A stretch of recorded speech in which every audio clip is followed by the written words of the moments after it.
चालू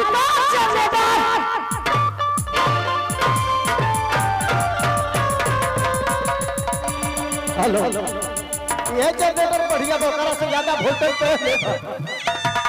और आइए पुस्तक संदार पुरस्कार माननीय पंकज कुमार की तरफ से संदार एकाउंट का पुरस्कार मिला है। आइए पुरस्कार हमारी कंपनी मालकिन बरखा जी के लाया है। और भैया का कहना है कि तुम जुल्फों के हिजर को क्यों देखती हो, तुम जुल्फों के हिजर को क्यों देखती हो, और दिल कैद है जिसमें वो जंजीर क्यों देखती हो, दिल कैद है जिसमें वो जंजीर क्यों देखती हो। अरे तुम तो कहती थी कि तेरे नाम से नफरत है मुझे, तो फिर मेरे तस्वीर को छुप छुप कर क्यों देखती हो। मैं चाहूंगा भैया के लिए संदार। तो मैं भी उनको शुक्रिया अदा करती हूँ मगर किस बात पर दिए हैं।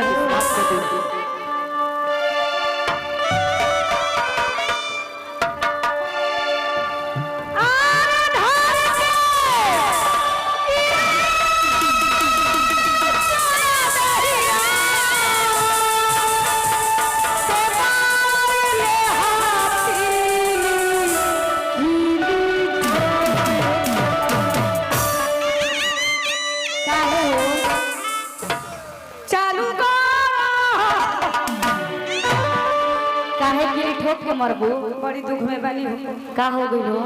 अब हम अपन दुख के तरह से बताई का हो गई? अपन ना बताई ना कि जब ले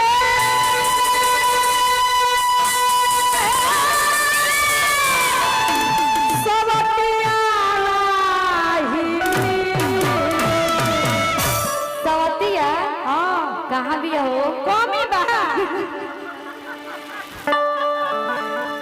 कोई पूछे जी कि जब ले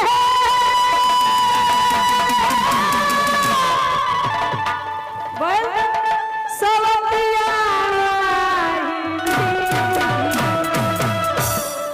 अरे खीले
जो भी लोग हैं जो लोग अभी तक खाना नहीं खाए हैं उन भैया से बार बार आग्रह किया जा रहा है कि आप लोग खाना खाने के लिए बेटिया मालिक के पंडाल के अंदर प्रसार कर जाए।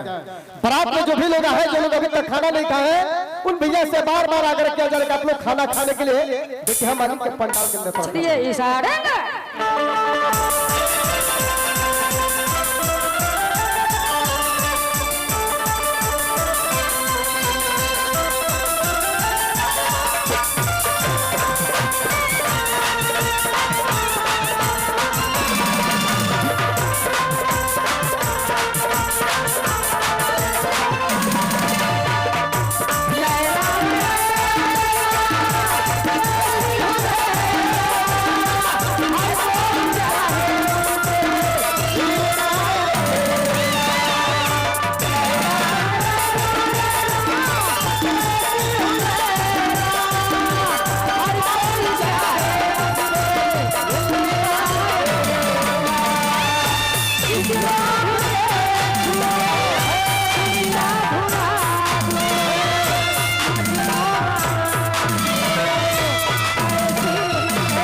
बैठी बैठी चाह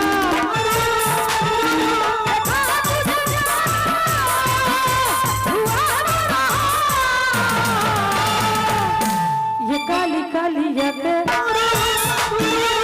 ये गोरे गोरे गाल देखा तुझे जाना हुआ ये काली काली यादें ये गोरे गोरे गाल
और आइए दोस्तों, शानदार पुरस्कार अहिले निवासी माननीय राजेश पंडित जी की तरफ से शानदार 51 का पुरस्कार मिला है।